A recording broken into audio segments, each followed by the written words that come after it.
അസ്സലാമു അലൈക്കും വറഹ്മത്തുള്ളാഹി വബറകാതുഹു.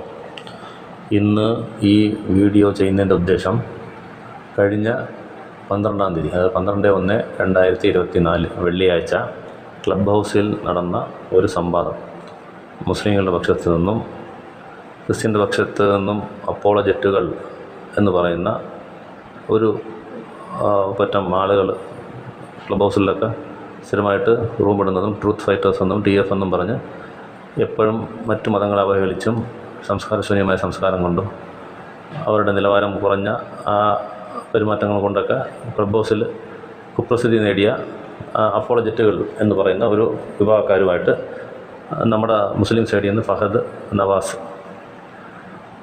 എന്നീ രണ്ട് കൂട്ടരും തമ്മിൽ നടന്ന ഒരു സംവാദത്തിൻ്റെ അവലോകനം എന്ന രീതിക്കാണ്.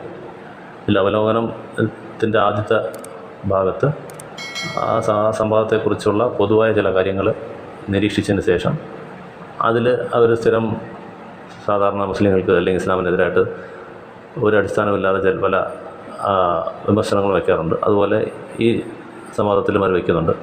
അതിൻ്റെ സത്യാവസ്ഥ എത്രത്തോളമുണ്ട്, അവരുടെ വാദങ്ങൾ എന്തെങ്കിലും ഒരു നിലവാരമുള്ള വിമർശനങ്ങളാണോ എന്ന് നോക്കിയതിന് ശേഷം എന്നുകൂടി ഈ ഭാഗത്ത് അല്ലെങ്കിൽ അടുത്ത ഭാഗത്ത് നമുക്ക് കാണാം. ഇപ്പം ഇതിൽ ഈ ടൈറ്റിൽ തന്നെ നമുക്ക് ഈ വീഡിയോയ്ക്ക് കൊടുക്കാൻ പറ്റിയ ടൈറ്റിൽ എന്ന് പറയുന്നത് അപ്പോളജറ്റുകളുടെ സംസ്കാരശൂന്യത തുറന്നു കാട്ടിയ സംവാദം എന്നാണ് ഇതിന് ടൈറ്റിൽ കൊടുക്കാൻ നമ്മൾ ഉദ്ദേശിക്കുന്നത്. കാരണം ഈ സംവാദം ഏതാണ്ട് 1 മണിക്കൂർ കഴിയുമ്പോഴത്തേക്ക് ഇടയ്ക്ക് വെച്ച് നിൽക്കുകയാണ് ഉണ്ടായത്. കാരണം ഇവരുമായിട്ട് സാധാരണ ഈ ട്രൂത്ത് ഫൈറ്റേഴ്സ് എന്ന് പറയുന്ന ആളുകൾ അല്ലെങ്കിൽ അപ്പോളജറ്റുകൾ എന്ന് പറഞ്ഞ് ക്ലബ് ഹൗസിൽ സ്ഥിരം തെറിയും പിടിച്ച് നടക്കുന്ന ആളുകളുമായിട്ട് ആരും അങ്ങനെ പോകാറ് പോലുമില്ല. അവരുടെ റൂമിൽ ആരും പോകാറില്ല. എന്നാലും ചില മുസ്ലിങ്ങൾ കയറിയിട്ട് അവരുടെ ചോദ്യങ്ങൾക്കെല്ലാം മറുപടി ഇടയ്ക്കിടയ്ക്ക് പറയുന്നുണ്ട്. എപ്പോഴും മറുപടി പറയാൻ നമുക്കുണ്ട് എന്ന് കാണിക്കാനായിട്ട് പോകുന്നുണ്ട്. പക്ഷേ അവരോട് ഇടപെടാൻ പറ്റിയ ആൾക്കാരല്ല എന്നുള്ളത് അവരുടെ ആൾക്കാർ തന്നെ സമ്മതിക്കുന്നതാണ്. ബന്ധുക്കോസ്റ്റ് ഗ്രൂപ്പുകളാണ് അതിനകത്ത് കൂടുതലായിട്ടുള്ളത്, ബന്ധുക്കോസ്റ്റ് ബ്രദർ എന്നുള്ളത്. എന്നിട്ട് ബന്ധുക്കോസ്റ്റിലെ ആൾക്കാർ തന്നെ പല സൈഡിൽ നിന്നും പല ഭാഗത്തു നിന്നും ഇവർക്കെതിരെ വിമർശനം ശരങ്ങളെ കൊണ്ട് മൂടിയിരിക്കുകയാണ്. നിങ്ങൾ യൂട്യൂബൊക്കെ നോക്കിക്കഴിഞ്ഞാൽ അറിയാൻ പറ്റും ഇവരുടെ സംസ്കാരശൂന്യതയും ഇവരുടെ ആ വെറും തരം താഴ്ന്ന ആ സംസ്കാരത്തെക്കുറിച്ചൊക്കെ. ബന്ധുക്കോസുകാർ തന്നെ, മറ്റ് ബന്ധുക്കോസിൻ്റെ മറ്റ് വിഭാഗക്കാർ തന്നെ ഈ ട്രൂത്ത് ഫൈറ്റേഴ്സ് എന്ന് പറയുന്ന ഈ ചെറിയ ഒരു കൾട്ട് ഗ്രൂപ്പ്, അതായത് ഒരു തീവ്ര സ്വഭാവം വെച്ചിട്ട് ആരെയും നാവിന് നെല്ലില്ലാത്തതുകൊണ്ട് എന്തും പറയാം, ആരെയും അധിക്ഷേപിക്കാം. പെന്തക്കോസ്ത് പാസ്റ്റർമാരെയോ നീ എന്തെങ്കിലും പറഞ്ഞാൽ ചീത്താപ്പി, അപ്പോഴും എന്നെ പോലത്തെ ഒരു പേപ്പട്ടീനെ അനുഗ്രഹിച്ച് ആശീർവദിച്ച് സോഷ്യൽ മീഡിയയിലേക്ക് ചങ്ങല അഴിച്ചു വിട്ട നിന്റെ മെന്റർ ജോസഫ് പാമ്പ്ലാനി ഉണ്ടല്ലോ, തലശ്ശേരി ബിഷപ്പ്, അവനെ ഞാൻ പട്ടിത്തല്ല് അടിക്കും. ഞാൻ അവനെ നിന്നെപ്പോലെ ഒരുത്തനെ ഇങ്ങനെ കെട്ടഴിച്ചു വിട്ടു എന്നുള്ള ഒറ്റ കാരണം കൊണ്ട് മാത്രം അവനെ ഞാൻ പട്ടിത്തല്ല് തല്ലും. അവന് എവിടെ എത്ര ഉന്നത പൊസിഷൻ ഇരിക്കുന്നതാണെങ്കിലും എനിക്കൊന്നുമില്ല, എനിക്ക് പുല്ലാണ്. ഞാൻ ബ്രദറുകാരനാണ്. കത്തോലിക്കനുള്ള മാർപ്പാപ്പ എനിക്ക് പുല്ലാണ്, എനിക്കൊന്നുമില്ല. മനസ്സിലായ? ഇനി ബ്രദറുകളിൽ തന്നെ ഞാൻ ഉൾപ്പെട്ട് നിൽക്കുന്ന സഭയിലെ സഹോദരന്മാരോട് മാത്രമേ എനിക്ക് കമ്മിറ്റ്മെന്റ് ഉള്ളൂ. ഇതിൻ്റെ അകത്ത് വന്നിരിക്കുന്ന കമന്റുകൾ നമുക്ക് ജസ്റ്റ് ഒന്ന് നോക്കാം.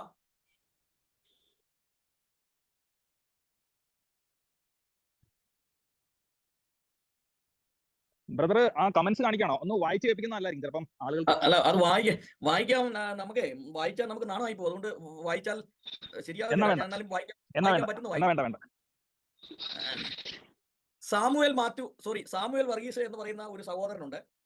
അദ്ദേഹം പറയാണ് 100% ശരിയാണ്. അപ്പം അത് ഇത് താഴേക്ക് ഒരുപാട് കമന്റുകളുണ്ട്. ഈ കമന്റുകൾ നിങ്ങൾ സ്വന്തം വായിച്ചാൽ മതി. ഉണ്ടോ? ഏത് നിലവാരത്തിലേക്കും താഴെ ഇറങ്ങാമെന്ന ഒരു അജണ്ടയോടെ നടക്കുന്ന ഒരു ഗ്രൂപ്പ്. അവരോട് ആരും സംസാരിക്കാൻ പോകാറില്ല. എന്നാലും നമ്മുടെ മുസ്ലിം സുഹൃത്തുക്കളെ ഏതോ ഒരു കാരണം കൊണ്ട് ഒരു സംവാദം ഏൽക്കുകയും അങ്ങനെ പെട്ടെന്ന് 1-2 ദിവസം കൊണ്ട് ഫോർമാറ്റൊക്കെ ചെറുതായിട്ട് തയ്യാറാക്കി 12-ാം തീയതി വെച്ചതായിരുന്നു. അപ്പം വെച്ചൊരു കണ്ടീഷൻ, മുസ്ലിം സൈഡിൽ നിന്ന് വെച്ച കണ്ടീഷൻ, നിങ്ങൾ മാന്യമായിട്ട് സംസാരിക്കണം. സംവാദ സമയത്തെങ്കിലും മാന്യമായിട്ടുള്ള സംഭാഷണം നിങ്ങളുടെ ഭാഗത്തു നിന്നും ഉണ്ടാവുമെന്ന് ഞങ്ങൾ വിശ്വസിച്ചാണ് ഈ സംവാദത്തിന് വരുന്നത് എന്ന് പറഞ്ഞിട്ടാണ് പോയിരുന്നത്. പക്ഷേ ഈ പട്ടിയുടെ വാല് ആണ്ടോളം കുഴലിട്ടാലും അത് നേരെ ആവില്ല എന്ന് പറയുന്ന പോലെ ഇവർക്ക് എന്തോന്ന് സംസ്കാരം. സംവാദമായാലും കൊള്ളാം, അവരുടെ റൂമായാലും കൊള്ളാം, അവർക്ക് നാവ് തുറന്നു വിട്ട് കഴിഞ്ഞാൽ അവരുടെ വായിൽ നിന്ന് പേഴ്സണൽ അറ്റാക്സും നിലവാരമില്ലാത്ത സംസാരങ്ങളുമേ വരത്തുള്ളൂ. അങ്ങനെ അതിൽ സംസാരിച്ച ക്രിസ്ത്യൻ ഭാഗത്തു നിന്ന്, അതായത് ക്രിസ്ത്യൻ ഭാഗത്ത് ഞാൻ പറയാൻ ഉദ്ദേശിക്കുന്നില്ല, അപ്പോളജറ്റുകളുടെ ഭാഗത്തു നിന്നും സംസാരിച്ച ആളുകൾ വളരെ മോശമായ പേഴ്സണൽ അറ്റാക്സ് ഈ സംവാദത്തിൽ അവർ ഉടനീളം ചെയ്യുകയുണ്ടായി. അതിൻ്റെ പേരിൽ ആ സംവാദം ഇടയ്ക്ക് വെച്ച് 1 മണിക്കൂറിന് ശേഷം അതോടെ അവിടെ വെച്ച് മുറിയുകയാണ് ഉണ്ടായത്. അപ്പം അതുവരെയുള്ള അതിനെക്കുറിച്ചുള്ള അവലോകനമാണ്. ഇതിൽ ഞാൻ പറഞ്ഞതുപോലെ അവരുടെ സംസ്കാര ശൂന്യത വെളിവാക്കുന്ന സംവാദമെന്ന് പറയാൻ കാരണം അതിൽ ആവശ്യമില്ലാത്ത കാര്യങ്ങൾ, സംവാദത്തിൻ്റെ തലക്കെട്ട് എന്ന് പറയുന്നത് ആരാണ് സൃഷ്ടാവായ ദൈവം, ബൈബിളിൻ്റെയും ഖുറാൻ്റെയും വെളിച്ചത്തിൽ.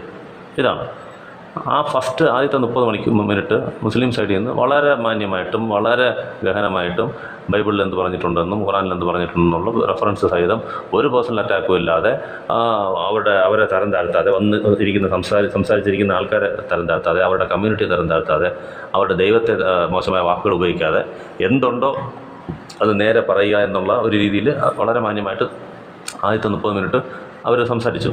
പക്ഷെ രണ്ടാമത്തെ 30 മിനിറ്റ് സംസാരിക്കാൻ വന്ന ആ അപ്പോളജറ്റുകളുടെ ഭാഗത്തുനിന്ന് വന്ന വാരിയർ, നസ്രീൻ എന്ന 2 ആളുകളാണ്. ഇതൊന്നും ഒറിജിനൽ പേരുകളല്ല കേട്ടോ, പേര് പോലും ഒറിജിനൽ അല്ല. ഇവർ വർഷങ്ങളായിട്ട് ഇവിടെ നിന്ന് സംസാരിക്കുന്നുണ്ടെങ്കിലും ഇവരാരാണെന്നോ എന്നും ആർക്കും അറിയത്തില്ല.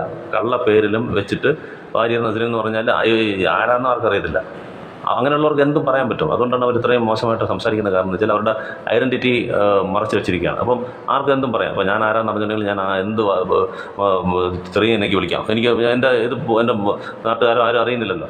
ഇന്നരാണ് ഇന്നതെന്ന് പറഞ്ഞു കഴിഞ്ഞാൽ അതോടെ അവൻ്റെ നാട്ടിൽ പോലും വിലയില്ലാതെ ഇപ്പോൾ അതുകൊണ്ട് അവരുടെ ഐഡൻറ്റിറ്റി മറച്ചിട്ട് ആണ് വരുന്നത്. അപ്പോൾ ഇങ്ങനെയുള്ള ആൾക്കാർക്ക് പോകാൻ പാടില്ല എന്ന് പറയുന്നത് കൊണ്ടാണ്. ഐഡൻറ്റിറ്റി ഇല്ലാത്തവരെന്തും പറയും, അവർക്ക് അവനില്ല എന്തില്ല എല്ലില്ല എന്നുള്ളതുകൊണ്ട് ഏത് നിലയിലും അവർ നിലയിലേക്ക് താഴും എന്നുള്ളതുകൊണ്ട് ആരും പോകാറില്ല.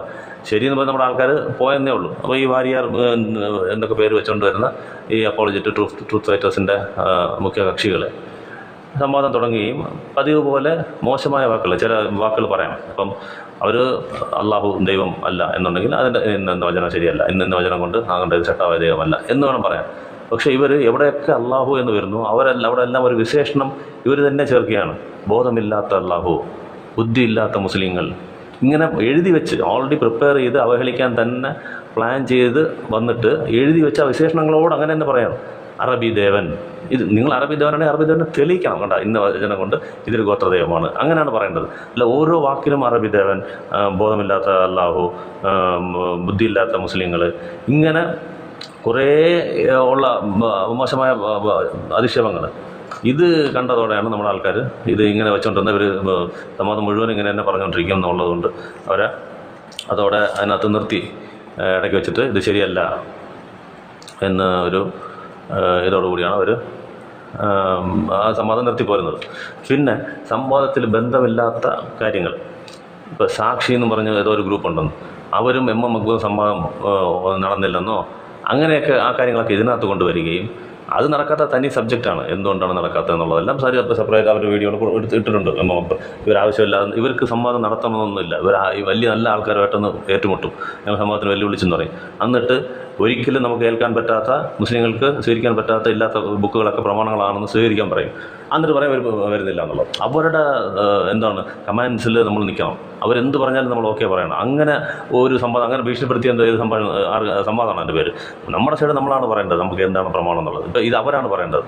ഇവരടുത്തൊക്കെ പോയി സംവാദം എന്ന് പറഞ്ഞ് ഇരുന്ന് കഴിഞ്ഞാൽ നേരെ ഒന്നും നടക്കില്ല. അരമണിക്കൂറിനകത്ത് സംവാദ വ്യവസ്ഥ എഴുതി മാറേണ്ട കേസിന് ഇവിടെ മാത്രമല്ല മറ്റു സ്ഥലങ്ങളും ചെയ്തിട്ടുണ്ട്. അവിടെല്ലാം നിങ്ങളുടെ സംവാദ വ്യവസ്ഥ ഒരു മാസങ്ങളോളം ഇമെയിൽ അങ്ങോട്ടും ഇട്ട് കറക്കും. ഇവർക്ക് സംവാദം നടത്താനല്ല ആവശ്യം.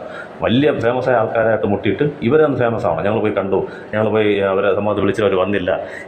ഒരിക്കലും ന്യായമല്ലാത്ത നീതിയല്ലാത്ത വ്യവസ്ഥകളൊക്കെ വെച്ചിട്ട് നിങ്ങൾ വാന്ന് വിളിക്കും. അത് പറ്റത്തില്ല എന്ന് പറയുമ്പോഴത്തേക്ക് ഇവർ അവർ വരുന്നില്ല എന്ന് പറഞ്ഞ് ഇങ്ങനെ നറേഷൻ ഉണ്ടാക്കി നടക്കുക എന്നുള്ളതാണ് ഈ ട്രൂത്ത് ഫൈറ്റേഴ്സിൻ്റെ അല്ലെങ്കിൽ സാക്ഷി അപ്പോളജറ്റിക്സ് എന്ന് പറയുന്ന ആൾക്കാരുടെയൊക്കെ ഒരു നിലവാരം. ഇങ്ങനെ പല സ്ഥലത്തും പോയി എനിക്ക് മാസങ്ങളോളം അങ്ങോട്ടും ഇമെയിൽ എഴുതി പോയി സംവാദത്തിലൊക്കെ പെട്ട് അടി വാങ്ങിച്ച് വന്ന കേസുകളൊക്കെ ഉണ്ട്. അത് വേറെ, അത് നമ്മളത് ഇപ്പോൾ എടുക്കുന്നില്ല. അതും ഈ സംവാദമായിട്ട് എന്താണ് ബന്ധം? ഇതിനകത്ത് കൊണ്ടുവന്നിട്ട് ആ വാരിയറും ഇവരൊക്കെ നസ്രീനും 2 പേരും ഇത് സാക്ഷിയുടെ സംഭവത്തിന് മക്ബർ വന്നില്ല, ഈസ വന്നില്ല, ഇവർക്ക് വലിയ ആൾക്കാരുടെ പേര് പറഞ്ഞിട്ട് ഇവർക്ക് മൈലേജ് ഉണ്ടാക്കാം. അതാണ് അവിടെ ഒരു സ്ഥിരം രീതിയാണത്. ഇവിടെ 2 പേര് വന്നിട്ടുണ്ട്, അത് അവർക്ക് അവനെ നിൽക്കുന്നു എന്നൊക്കെ പറഞ്ഞ് ആ നറേഷൻ അതും കൂടെ അതിനകത്ത് കൊണ്ടുവന്നു. അപ്പം സംവാദത്തിൻ്റെ ആ ഒരു ഡിഗ്നിറ്റി ഒന്നും നിലനിർത്താതെ എല്ലാ വ്യവസ്ഥകളും അതിനകത്ത് മറികടന്ന് എന്തും പറയാമെന്നും അവരുടെ ഒരു നെറേറ്റീവ് ആൾക്കാരുടെ മുമ്പിൽ ഇപ്പോൾ അമ്മാന്ന് പറയുമ്പോൾ കുറച്ച് ആൾക്കാർ കൂടുതൽ കാണും. അപ്പോൾ അവരുടെ മനസ്സുകളിൽ ഇത് ഇഞ്ചെക്ട് ചെയ്ത് വെക്കണം. ഉണ്ടാകും ഞങ്ങൾ ഭയങ്കര ആൾക്കാരാണ്, ഇവർ ഗീർവാണം മുടക്കുന്നതിൽ ഇവരെ പോലെ ആൾക്കാർ വേറെ ഇല്ല, ഇങ്ങനെ നമ്മൾ ഭയങ്കര ആൾക്കാരാണ്. പക്ഷേ ഭയങ്കര ആൾക്കാരാണെന്ന് ഇവർ പറയുന്നതല്ല, അത് ഒന്നും കാണുന്നില്ല പേപ്പറിൽ. ഒരു സംവാദം ഇവർ നേരെ ചൊവ്വേ നടത്തിയായിട്ട് കാണുന്നില്ല, ഹിന്ദുക്കളായിട്ട് നടത്തിയോ ഇല്ല, ഈ ക്രിസ്ത്യൻ ടോപ്പിക്കിൽ നടത്തിയോ അതുമില്ല. ക്ലബ് ഹൗസിലൊക്കെ 3 വർഷങ്ങളായിട്ട് ഇവർക്കെതിരെ ഒരുപാട് ഹിന്ദുക്കളുടെ സൈഡിൽ നിന്നും ഒരുപാട് റൂമുകൾ ഓടിയിട്ടുണ്ട്, വളരെ മോശമായിട്ട് പരാമർശിച്ചിട്ടുണ്ട് യേശുവിനെ. അവരെല്ലാം ഈ ക്രിസ്തീയ വിശ്വാസ പ്രതിരോധം എന്നവർ സ്വന്തം പറയുന്നത്, ക്രിസ്ത്യനായി ജീവിക്കും മരിക്കും, ഇതിൻ്റെ ഇവരാരുടെ ഒരു പൊടി പോലും ആ റൂമുകൾ കണ്ടിട്ടില്ല. ചില വിശ്വാസികൾ അവരുടെ ഓൺ ഇൻട്രസ്റ്റിൽ പോയി അതിനകത്ത് കയറി സംസാരിക്കുന്ന നമ്മൾ കണ്ടിട്ടുണ്ട്. പക്ഷേ ഈ വലിയ ആൾക്കാർ, ഞാനാണ് ഇവിടുത്തെ അപ്പോളജറ്റിക്സ്, ഞാനില്ലെങ്കിൽ ക്രിസ്ത്യാനിറ്റി തകർന്നു കളയും, അതാണ് ഇതാണെന്ന് പറഞ്ഞ്, ഞാൻ എല്ലാവരും വിശ്വാസം രക്ഷിക്കാൻ വന്നതാണെന്ന് പറഞ്ഞ് ഇസ്ലാമിനെ വിമർശിച്ച് മാത്രം തൻ്റെ മൈലേജ് കൂട്ടിക്കൊണ്ടിരിക്കുന്ന ഈ ട്രൂത്ത് ഫൈറ്റേഴ്സിൻ്റെ ആൾക്കാർ ശരിക്കും പറഞ്ഞു കഴിഞ്ഞാൽ ക്രിസ്ത്യൻ വിമർശിക്കുന്ന റൂമുകളിൽ പോയി അവിടെ പോയി ആൻസർ ചെയ്യണം, അല്ലെങ്കിൽ അവർ ഡിബേറ്റ് വിളിച്ച് നടത്തണം. ഒരു ഡിബേറ്റും നടത്തിയിട്ടുണ്ടെന്നൊക്കെ ഓടിയിട്ടേ ഉള്ളൂ. ഒരാളുടെ ഒരു പേര് ക്ലബ് ഹൗസിൽ ഒരു മെയിൻ ആൾ കുറേ നാൾ പറഞ്ഞുകൊണ്ടിരുന്നു. അയാളെ എത്രയോ ഡിബേറ്റിന് വിളിച്ചാൽ സെബാസ്റ്റ്യൻ പൊന്നക്കിനെ വിളിച്ചു, എല്ലാവരും അതിൽ കൊടുത്തോട്ടത്തിനെ വിളിച്ചു കഴിഞ്ഞാൽ നിനക്ക് എന്താണ് ഇതുള്ളത്, സ്റ്റാൻഡേർഡ് ഉള്ളത്, എന്താണ് ക്വാളിഫിക്കേഷൻ ഉള്ളത് എന്ന് പറഞ്ഞ് അങ്ങ് മാറ്റും. ഒരു ക്രിസ്ത്യൻ ഡിബേറ്റിന് ഇവർ പോയിട്ടില്ല, ഒരു ഡിബേറ്റിനും പോയിട്ടുമില്ല, തെളിയിച്ചിട്ടില്ല. ആരെങ്കിലും അങ്ങനെ നിർബന്ധിച്ച് അവനെ വിളിച്ച് അപമാനിച്ചു വിടും. അത് എനിക്ക് പേര് ഞാൻ മറന്നുപോയി. ഒരാളുണ്ടായിരുന്നു, അതൊരു ക്രിസ്ത്യനിൽ നിന്ന് അയാൾ ഹിന്ദുവിൽ നിന്ന് ക്രിസ്ത്യൻ ആയതാണെന്ന് തോന്നുന്നു. എന്നിട്ട് അവിടുത്തെ എന്താ പ്രശ്നം കാരണം തിരിച്ച് പിന്നെയും ഹിന്ദുവിലോട്ട് പോയി. അങ്ങനത്തെ ഒരാൾ, പേര് ഞാൻ ഓർക്കുന്നില്ല. അയാൾ നല്ലപോലെ വിമർശിച്ചുകൊണ്ടിരുന്നതാണ് ഇവർ ഓരോന്ന് പോയിന്റ് ബൈ പോയിന്റ്. ഇവർക്കൊന്നും വിമർശനത്തിന് മറുപടി ഇല്ലാത്തതുകൊണ്ട്, ഇവർക്കില്ലല്ലോ ക്രിസ്ത്യാനിറ്റിക്ക് ഏതാരായാലും അങ്ങനത്തെ റിലീജൻ ആയതുകൊണ്ട് വിമർശനത്തിന് അവർക്കൊന്നും മറുപടി കാണത്തില്ല. പിന്നെ ഈ ഇത്രയും അധിക്ഷേപം കൊണ്ടാണ് ഇവർ നിൽക്കുന്നത്. അയാളെ കൊണ്ടുവന്ന് നാണം കെടുത്തി കറക്റ്റായിട്ട് ഒരു സംവാദ വ്യവസ്ഥ നടത്താതെ വെക്കാതെ അങ്ങോട്ട് ചോദ്യം ഞങ്ങൾ ചോദിക്കുമെന്നൊക്കെ പറഞ്ഞ് വിരട്ടിയും വിട്ടു. അതുകൊണ്ട് ഞാൻ പറയാൻ വന്നത്, ഒരു സംവാദം ഇവർ നടത്തിയിട്ടില്ല എവിടേക്ക്. ചുമ്മാ ഇങ്ങനെ പറയുന്നത്, ഞങ്ങൾ ഒറ്റയ്ക്ക് റൂമിൽ ഇരുന്ന് അധിക്ഷേപിക്കും. ഇഷ്ടം പോലെ അവിടെ ഇരുന്ന് ഇവർക്ക് പല ഗ്രൂപ്പുകൾ ഇങ്ങനെ ഇരുന്നിട്ട് വായി വരുന്നത് പറഞ്ഞ് അധിക്ഷേപിക്കുന്നത്. അവരുടെ അടുത്ത് നമ്മൾ നേരെ പോയി ചോദിക്കും, നിങ്ങൾ ഞങ്ങളുടെ റൂമിൽ വന്ന് ചോദിക്കുക, എന്ത് വേണം ചോദിക്കുക ഇസ്ലാമിനെ കുറിച്ച് പറയാൻ പറഞ്ഞാൽ അങ്ങനെ വരത്തില്ല. അത് നിങ്ങളുടെ റൂമിൽ വരത്തില്ല, ഞങ്ങൾ ചോദ്യം ചോദിക്കണം, ഞങ്ങളിങ്ങനെ മാറിയിരുന്ന് നിങ്ങൾ പറഞ്ഞുകൊണ്ടേയിരിക്കും എന്നുള്ള രീതിയിലാണ് ഇവർ പോകുന്നത്. പറയാൻ കാരണം ഇവരാണ് പറയുന്നത് എം.എം. അക്ബർ വന്നില്ല, അവർ വന്നില്ല, ഹാരിസ് മദനി വന്നില്ല. ഹാരിസ് മദനിയും കൊടിത്തോട്ടം ഒരൊറ്റ ഡിബേറ്റ് നടന്നിട്ടുണ്ട്. അതിൻ്റെ ക്ഷീണം ഇതുവരെ ക്രിസ്ത്യാനികൾ ഇതുവരെ മാറിയിട്ടില്ല. അന്ന് തുടങ്ങിയ ട്രിനിറ്റി തമ്മിത്തല്ല് അത് 16,000 ഗ്രൂപ്പുകളായിട്ട് ഐഡിയോളജിയായിട്ട് മാറി ട്രിനിറ്റി. ഒരാൾ പറയുന്നതിനൊക്കെയല്ല മറ്റൊരാൾ ട്രിനിറ്റി പറയുന്നത്. 26 ക്ലാസ് 36 ക്ലാസ്സൊക്കെയാണ് ട്രിനിറ്റി എക്സ്പ്ലെയിൻ ചെയ്യാൻ വരുന്നത്. ഇങ്ങനെ പറഞ്ഞ് ഒന്നാം ക്ലാസ് പറഞ്ഞ് വരുമ്പോഴത്തേക്ക് മൂന്നാമത്തെ ഒരു 10 ക്ലാസ് ആകുമ്പോഴത്തേക്ക് അത് വേറെ രീതിയിലാവും. നേരത്തെ പറഞ്ഞതിന് ഓപ്പോസിറ്റായിട്ട് വരും. ഇങ്ങനെ ഒരു അപഹാസ്യമാക്കി ഇവർ ക്രിസ്ത്യാനിറ്റിയും പൊതുജന സമക്ഷത്ത് ക്രിസ്ത്യാനികൾക്ക് ചീത്തപ്പേരും ബൈബിളും ഒന്നുമല്ല. ഇതിനെക്കുറിച്ച് വലുതായിട്ട് അറിയാത്ത ആളുകൾ എന്തോ ക്രിസ്ത്യാനിറ്റി എന്ന് നല്ലതാണെന്ന് വിചാരിച്ചിരുന്ന ആൾക്കാർ എല്ലാം ഇത് വളരെ മോശമാണെന്നും ഇതിനകത്ത് വെറും വൃത്തികേടാണെന്നുള്ളതെല്ലാം കൊണ്ടുവരാൻ കാരണം ഇവരാണ്. ഇപ്പോൾ ശരിക്കും ഇവർ ക്രിസ്ത്യൻസ് തന്നെയാണോ അല്ലെങ്കിൽ വേറെ എവിടെയെങ്കിലും പൈസ മേടിച്ച് ക്രിസ്ത്യാനിറ്റിക്ക് എതിരെ സംസാരിക്കുന്ന ആൾക്കാരാണോ എന്നൊക്കെ ചില സമയത്ത് നമുക്ക് തോന്നിപ്പോകും. അങ്ങനെയാണ് ഇവരുടെ പെരുമാറ്റം. അപ്പോൾ പറയാൻ വരുന്നത്, അവരാണ് വന്ന് പറയുന്നത് ഞങ്ങളോട് ആരും ഡിബേറ്റ് ചെയ്യാൻ വരുന്നില്ല, എം.എം. അക്ബർ വരുന്നില്ല, അവർ വരുന്നില്ല, ഈസ വരുന്നില്ല. ഈസ എത്ര നാളായിട്ട് വിളിച്ചുകൊണ്ടിരിക്കുന്നു. ഇപ്പോൾ ഏതോ ഒരു സബ്ജക്റ്റിനകത്ത് പാലസ്തീൻ വിഷയത്തിൽ എവിടെ ആളിനെ കാണുന്നില്ല, അനിൽകുമാർ അയ്യപ്പനെ വിളിച്ചിട്ട് ആളിനെ മുങ്ങി നടക്കുകയാണ്. അപ്പം ഇങ്ങനെ വെറുതെ ഗീർവാണം മുഴക്കുക എന്നുള്ളതാണ്. അതെല്ലാം ഈ ഡിബേറ്റിൽ കൊണ്ടുവന്ന് പറയുക. അങ്ങനെ അതിൻ്റെ ഒരു ആവശ്യമില്ല. നറേറ്റീവ് ബിൽഡ് ചെയ്യുക എന്നുള്ള മാത്രമാണ് ഇവർ ഡിബേറ്റിൽ കൊണ്ട് ഉദ്ദേശിക്കുന്നത്. അവരുടെ റൂമിലും അതന്നെ മുസ്ലിംസിനെ കിട്ടിക്കഴിഞ്ഞാൽ അത് വെച്ചിട്ട് അവർ നറേറ്റീവ് ബിൽഡ് ചെയ്യുക, അങ്ങനെ സംസാരിക്കാൻ പെടാതെ ചെയ്യുക എന്നുള്ള രീതിയിലാണ് അവരുടെ ഒരു രീതി എന്ന് പറയുന്നത്. പിന്നെ ബൈബിൾ ഡിഫെൻഡ് ചെയ്യുന്ന കണക്ക് ആ 1 മണിക്കൂറിനകത്ത് ഫഹദും മഹാസും വെച്ച പോയിന്റ് കറക്റ്റായിട്ട് ബൈബിളിലുള്ള സൃഷ്ടികളിലുള്ള പ്രശ്നങ്ങൾ ദൈവമല്ല എന്നുള്ള കാര്യങ്ങളൊക്കെ അവർ പോയിൻ്റുമായിട്ട് വെച്ചു. തിരിച്ച് ഇവർ മറുപടി പറയുന്ന സമയത്ത് ഇവരും ആ പോയിന്റിനെ എന്താണ് ഇപ്പോൾ മുസ്ലിങ്ങൾ പറയുന്ന പോയിന്റിനെ ന്യായീകരിക്കുന്ന രീതിയിലാണ് അവരുടെയും വന്നത്. അവരുടെ സൈഡിൽ നിന്നുള്ള ആൻസർ അവർ ട്രിനിറ്റി എക്സ്പ്ലെയിൻ ചെയ്യാൻ പോകുന്നു, യേശു സൃഷ്ടാവാണ് എന്ന് പറയാൻ വേണ്ടിയിട്ട് എന്തൊക്കെയോ ആണെന്ന് പറയുന്നത്. യഹോവയുടെ മൂക്കിൽ നിന്ന് വരുന്ന കാറ്റാണ്, അത് വെച്ചിട്ടാണ് സൃഷ്ടി, അതാണ് പരിശുദ്ധാത്മാവ് എന്നൊക്കെ പറഞ്ഞ് നമ്മൾ തന്നെ ഷോക്കായിപ്പോൾ. ഇങ്ങനെയൊക്കെ ഇങ്ങനെ ക്രിസ്ത്യാനിറ്റി അധിക്ഷേപിക്കാൻ വേറെ ആരും വേണ്ട, ഇവർ മതി. യഹോവ ശ്വസിച്ചു എന്ന്, ആ കാറ്റാണ് പരിശുദ്ധാത്മാവ്. അപ്പോൾ പരിശുദ്ധാത്മാവ് ആണ് ക്രിയേറ്റ് ചെയ്തത്, പരിശുദ്ധാത്മാവ് ക്രിയേറ്റ് ചെയ്തു. യേശു മുഖാന്തരം, വചന മുഖാന്തരം ക്രിയേറ്റ് ചെയ്തു, വചനത്താൽ ക്രിയേറ്റ് ചെയ്തു. അതങ്ങനെ വചനത്താൽ ക്രിയേറ്റ് ചെയ്ത് അതങ്ങനെ ദൈവമാകുന്നു. ഒരു മജീഷ്യൻ അയാളുടെ കയ്യിലിരിക്കുന്ന കമ്പ് ഇങ്ങനെ കാണിച്ച് ഒരു മാജിക് കാണിച്ചാൽ കമ്പ് മജീഷ്യൻ ആവുമോ? ആ മജീഷ്യനാണ് കമ്പിനെ ആട്ടുന്നത്. അപ്പോൾ വചനം കൊണ്ട് സൃഷ്ടിച്ചെന്ന് പറഞ്ഞാൽ ഇതൊക്കെ സംസാരിക്കാൻ തന്നെ നമുക്കൊരു ലജ്ജ തോന്നി. ആ രീതിയിലാണ് ഇവരുടെ വാദങ്ങളും എല്ലാം ഉണ്ടായിരുന്നത്. ക്രിസ്ത്യാനിറ്റി സൈഡിൽ നിന്ന് അവർ അവർ ഇതിന് ആൻസർ ചെയ്തത്. അപ്പം ഇസ്ലാമിനെതിരെ അവർ പറഞ്ഞ ക്വസ്റ്റ്യൻസ് നമുക്ക് സെപ്പറേറ്റ് ആയിട്ട് കാണാം. ഇത് ഇപ്പം ഞാൻ പൊതുവെ പറഞ്ഞ ഒരു അവലോകനമാണ് എന്താണ് മൊത്തം. പിന്നെ അവരുടെ അവരുടെ മോഡറേറ്റിൻ്റെ സ്റ്റാൻഡേർഡ് കൂടെ മനസ്സിലാക്കണമല്ലോ. അവസാനം ഇങ്ങനെ തെരുവ് വിളിച്ചപ്പോൾ അപ്പം തന്നെ നിർത്തണമായിരുന്നു. ഈ ബോധമില്ലാത്ത മുസ്ലിങ്ങൾ, ബുദ്ധിയില്ലാത്തത്, മദ്രസ ആൾക്കാർ, പൊട്ടന്മാർ എന്നുള്ള രീതിയിൽ അവർ മദ്രസ പൊട്ടന്മാർ എപ്പോഴും റൂമിൽ പറയാൻ അർത്ഥത്തിൽ വരുന്ന ഇതൊക്കെ ഇങ്ങനെ പറഞ്ഞു വരും. ഇപ്പം അപ്പോഴേ ഇടയ്ക്ക് നിർത്തിയിട്ട് പോകണമായിരുന്നു. മോഡറേറ്റർ ഇടപെടണമായിരുന്നു. മോഡറേറ്ററും TF-ലെ ഒരു വലിയ പുള്ളിയാണ് എബൻ എന്ന് പറയുന്നത്. അത് ഏറ്റവും വലിയ ടൈപ്പിൻ്റെ ഉസ്താദാണ്. ഇതെല്ലാം അയാൾ മിണ്ടാതെ കേട്ടോണ്ടിരിക്കുകയാണ്. അവസാനം ഒബ്ജക്ഷൻ ഫഹദിൻ്റെ സൈഡിൽ നിന്ന് ഒബ്ജക്റ്റ് ചെയ്തപ്പോഴത്തേക്ക് അതെന്താണ് അങ്ങനെ പറഞ്ഞത്, നിങ്ങൾക്ക് ബുദ്ധിമുട്ടാണ്, ഞങ്ങൾക്ക് അള്ളാഹു ബോധമില്ലാത്ത അള്ളാഹു അല്ലെങ്കിൽ ബുദ്ധിയില്ലാത്ത മുസ്ലിങ്ങളെന്ന് പറഞ്ഞാൽ നിങ്ങൾക്ക് വിഷമം വരുന്നതിനൊക്കെ തന്നെ അള്ളാഹു ബൈബിളിലെ ദൈവമാണ് എന്ന് പറഞ്ഞാൽ ഞങ്ങൾക്കും ബുദ്ധിമുട്ട് വരും, ഞങ്ങൾക്കും വിഷമം വരും. അത് അയാൾ മഹാസ് കോട്ട് ചെയ്തിട്ടാണ് പറഞ്ഞത്. അറബി ബൈബിളിൽ അള്ളാഹു എന്നുണ്ട്. അത് വെച്ച് നിങ്ങൾ യഹോവ എന്ന് പറയുന്നപ്പോൾ നിങ്ങളുടെ ദൈവം അതല്ലേ, അള്ളാഹു അല്ലേ ദൈവം എന്ന് കോട്ട് ചെയ്താണ് പറഞ്ഞത്. ഇതിനകത്ത് വിഷമിക്കാനെന്നുണ്ട് ഉള്ളതല്ലേ പറഞ്ഞത്. ശരി, വിഷമിക്കാനാണെങ്കിലും അതിനകത്ത് ഉള്ളത് പറഞ്ഞാൽ വിഷമിക്കുന്നില്ല ഒന്നുമില്ല. ഇത് ഉള്ളതല്ല. അള്ളാഹു ബുദ്ധി ബോധമില്ലാത്ത മുസ്ലിങ്ങൾ അതും ഇതും ഒന്നാണ്. നഹാസ് പറഞ്ഞ ബൈബിളിൽ നിന്ന് കോട്ട് ചെയ്ത് പറഞ്ഞ കാര്യം നിങ്ങൾ വേഗമായിട്ട് നെറേറ്റീവ് ഉണ്ടാക്കുന്നതും ജനറലായിട്ട് അധിക്ഷേപിക്കുന്നതും ഒന്നാണ്. ഇത് രണ്ടും കമ്പയർ ചെയ്ത് ന്യായീകരിക്കുന്നു മോഡറേറ്റർ എന്ന് പറയുന്ന ആൾ. അപ്പം മോഡറേറ്റർ മുതൽ ഇങ്ങ് വരെ സംവാദകർ വരെ അവരുടെ സ്റ്റാൻഡേർഡ്, അവരുടെ ആ സംസ്കാര ശൂന്യത തുറന്നു കാട്ടിയ ഒരു സംവാദമായിരുന്നു ഇത് എന്ന് പറഞ്ഞുകൊണ്ട് ഞാൻ ഇതിൻ്റെ ഇൻട്രൊഡക്ഷൻ ഇവിടെ അവസാനിപ്പിക്കുകയാണ്.